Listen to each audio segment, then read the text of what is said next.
Hello, hello, and welcome to another podcast episode of Overpowering Emotions, where I talk all things big emotions, emotion regulation, anxiety, resilience.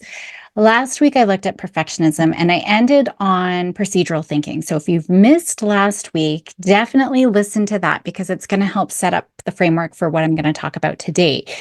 But that procedural thinking is really important to get us out of perfectionism and unstuck from that perfectionism. And so, how do we build this? And that's kind of what I want to focus on. It does take time. So, you really have to have a lot of front loading. We're teaching the kids and intentional practice and reinforcing, right? Just to show kids and shift, we're going to rewire the brain so they start shifting their focus on more constructive, adaptive ways that are going to just help them to persevere. And that's really important for resilience. So, the first thing is being able to break things down because it's really easy for kids to feel overwhelmed, right? If they walk into their bedroom that they're supposed to clean and they can't see the floor, I mean, it's so overwhelming if they see it just as one big task, one big challenge. Where do I even start? Right. And it could be from cleaning their room to cleaning a dish, even, right? It's just easy to get overwhelmed. So, especially if they don't know where to start or they think it's going to take forever. Oh my gosh, I know I'm just going to start from one corner to the next, but I don't know how long it's going to take. And they're just overwhelmed with the final product or the final outcome. And it could even be sports, right? How do I get from point A to B through all of those people and score a point? And they're overwhelmed with trying to score a point, but they're not breaking things down into all of those steps literally that they need to get there, right? And when they can break it down and just focus on this piece, then it feels a little bit more achievable, right? So depending on the task, if it's an assignment, for example, I mean, written things are super easy. I just have them circle the verb and then underline what they're verbing. So maybe they have to write an essay, identify three key arguments, explain each argument, and draw the final outcome. I don't know. So our verbs would be write, identify. I can't remember what else I said, but explain, draw. Okay. And then they're going to underline what they're verbing. So write an essay, identify my three arguments, explain each argument, whatever it is. So now they have that visual step by step. They're just going to scan to each circle what it is that they need to do. And I actually have older kids put it on like a sticky note or a post-it note that they can then put into their calendar. Having physical materials, and I'll show you, a post-it note system in a second for people who are watching the video, and you might want to go back and watch the video, but I'll explain it to you too if you're just listening. But having physical materials to work with for every stage and every step, even if it's doing something physical, like checking off a completed, step, that reinforces the brain and it can just really help promote that perseverance. So we need to make sure too that they're celebrating or at least taking a moment to acknowledge each step of the way.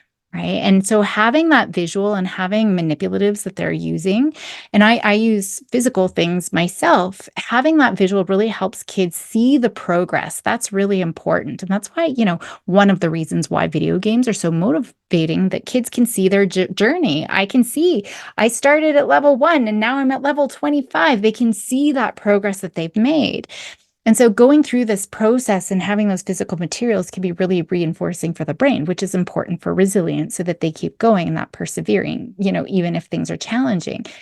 Again, we're going to focus on the effort, the strategies that they're using, the persistence that the kiddo shows, rather than the final result of whatever that is. So we're reinforcing the process. That is what's valuable. That's where learning and growing and getting better is. No matter if they get the goal or have a perfectly clean room or whatever it is, it's the work that they're putting in.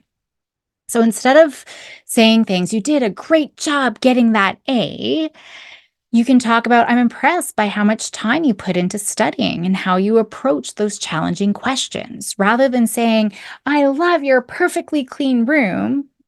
I don't think that has ever come out of any parent's mouths. It's usually, you didn't pick up this pillow, and why is there still toys over there? And then they're like, oh, totally defeated. But we can talk about, wow, like I can see how much time you spent on your Sunday afternoon putting into, into this room. And because you've been able to pick stuff up off the floor, I can, vacuum lickety split fast like that. And I actually have an extra half hour. Do you want to go to the park? Do you want to go hang out, play a game, something like that, right? That's going to be really reinforcing. And it's important we can look at the specific efforts, right? Like I notice how you tried different ways to solve the problem. I'm impressed with that kind of thinking and how much that helps you figure it out. So we're reinforcing the strategies that they're using too. And we're encouraging a lot of problem solving sort of focus, that approach rather than getting things right. When a mistake happens, we're using that as an opportunity to reflect. What did you learn? What could you do differently next time? Or what do you want to do more of next time?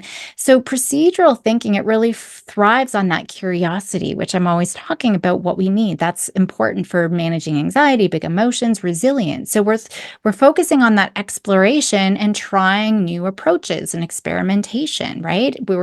Kids want to experiment and try new things. So we're using a lot of open-ended tasks that don't have a right answer, right? That can be really helpful too. Maybe having some creative writing, some art or building projects where I don't know what the final product is going to be, and let's just explore.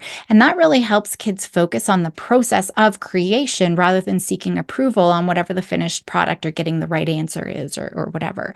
So even outside of tasks, we can just foster that curious mindset.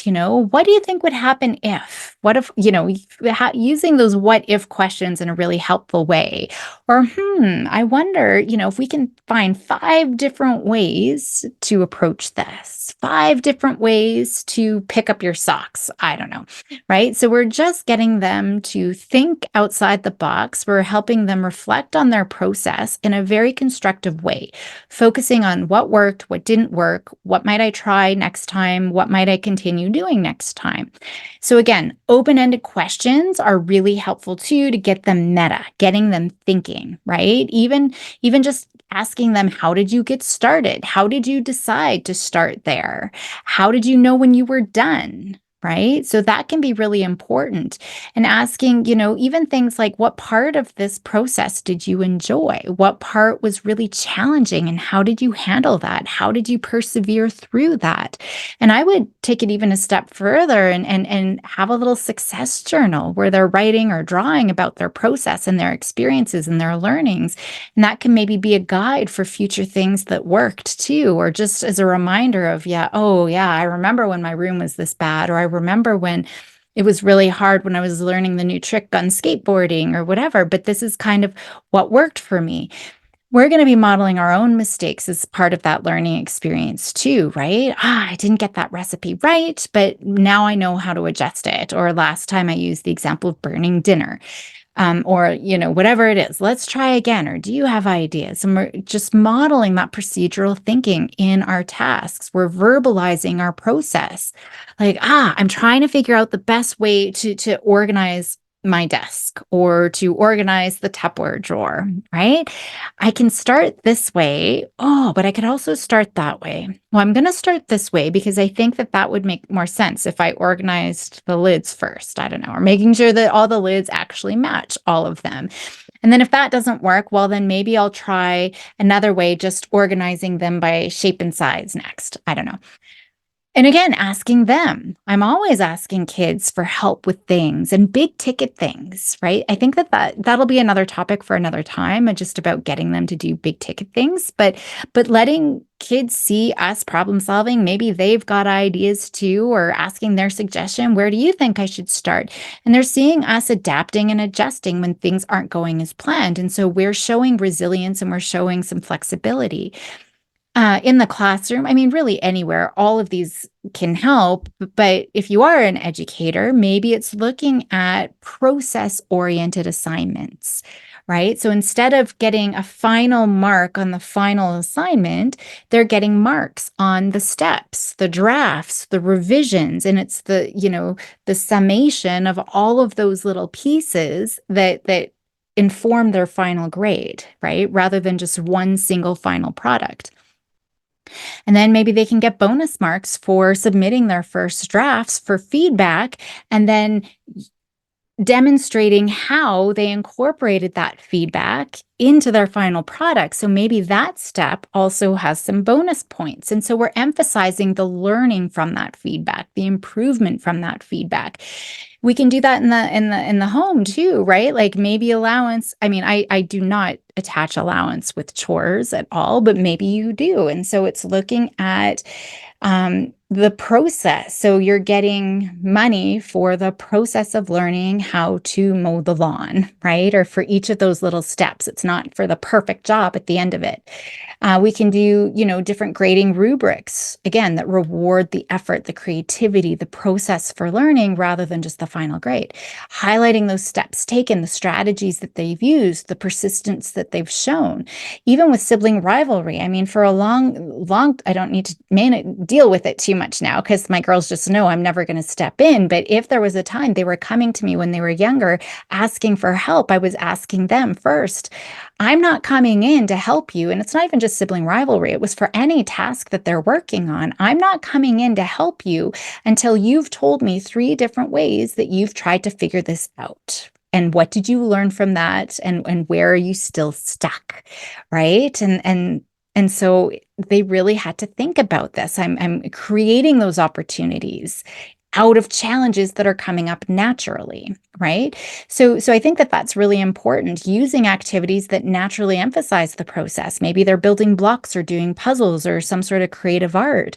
It's just focusing on the enjoyment, right? The exploration, the problem solving during all of those tasks, whether they're playing or constructing or completing a task or whatever it is. Now, one thing I want to make sure that I pair with this process is some sort of mantra that kids can use, because it's really easy to get caught up in forgetting about what they're supposed to do next. And so a really easy one is what's next? What's next? What's next? What's next? I fell down. What's next? I stand back up. What's next? I pick up my bike. What's next? I get on my bike. What's next? I put my pedals on, my one foot on the pedal. What's next? I push, right? And so again, it's step by step by step. And by doing that, what's next? What's next? Kids are doing it all the time. We're just making it very explicit so that they can keep that prefrontal cortex online. Prefrontal cortex is what helps us think rationally, helps us think, keep our cool, right? It helps us think critically and problem solve. So it's staying focused on what the goal is. What is the goal? I want to ride my bike down to the playground. Okay, so how am I going to get there? I fell off my bike, right? What are my options here? And so they're not getting overwhelmed with all of the emotion. It allows them to move to the next step and the next step and the next step instead of freezing up. And that's the approach that they need to take. There's a great video that I show of Heather Dornadin when I'm in person doing presentations and trainings. I'm always showing that video. So it's a college race, and right near the end, one of the racers falls down, right? She's taking the lead. Just as she's taking the lead, she falls down. Everyone's like, now, a contextual thinker would just think, it's not a perfect race. I mean, I talked about this last week, but for those of you who didn't listen, it's not a perfect race. They just leave the racetrack. But she doesn't. She gets up. What's next? I stand up. What's next? I start running. What's next? Right? And so on and on it goes. And so it's an immediate reframe. It's stopping that negative self-talk right away. It's replacing it with a constructive mindset, and it's building momentum, right? They're taking a step forward, no matter how small, so that they're not freezing, because that's what perfectionism wants us to do. Freeze. It's not perfect, so therefore I'm going to stop to protect myself from vulnerability. So the mantra is going to help train the brain to keep moving forward. And that's what our resilient kids do. Instead of ruminating on the mistake, giving up, right? That's where our not so resilient kids end up. They just give up. They don't even try. So the resilient kids they know, I can manage this. I can pick myself up and focus on what's next and what's next, what's next. So looking at that next action, creating a positive loop of continuous effort and adjustment and moving forward. And so when they're continually asking what's next, they're learning from their own experiences that mistakes are not roadblocks that are like going to stop me in my tracks. It's just, maybe it's a little obstacle that I got to get around, but it's part of the journey, right? And so that mantra is fostering resilience, because they're learning that no matter what happens, I have the power to take the next step, no matter what the setback is. So we want to start practicing in, low stakes sort of activities, just so that they can like get the idea of what it is and they can get more familiar with the concept. And then it's going to be easier to use when the big emotions do show up and more high pressure moments and high pressure tasks. So you can use games like Jenga. I love Jenga. At some point that those blocks are going to fall down, right? And so we can start looking at what when were we able to keep it up longer, right? What are some of the mistakes that we make? Maybe there's board games where mistakes are common. So when a mistake happens, we can model, okay, what's next? Just to get comfortable with the idea of moving on. And we do it all the time, like I said.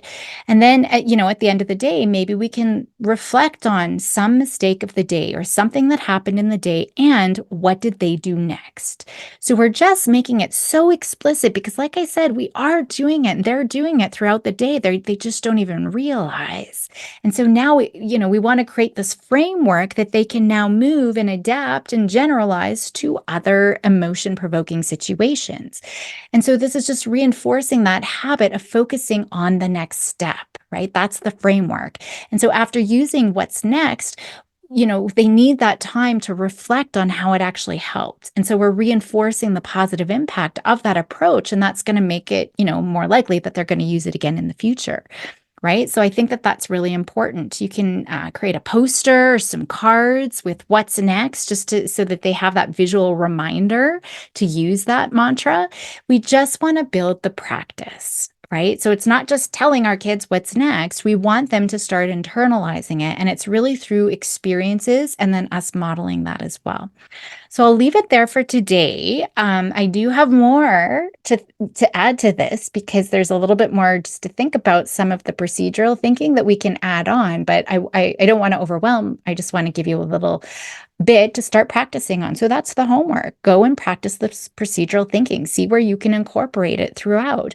It could be in routines, it could be in mistakes, whatever it is. Thank you for joining me. If you found this episode helpful, please share it with others who might benefit from learning about procedural thinking. And make sure you're helping those kiddos use what's next, moving forward, being bold and courageous. And I will see you next time.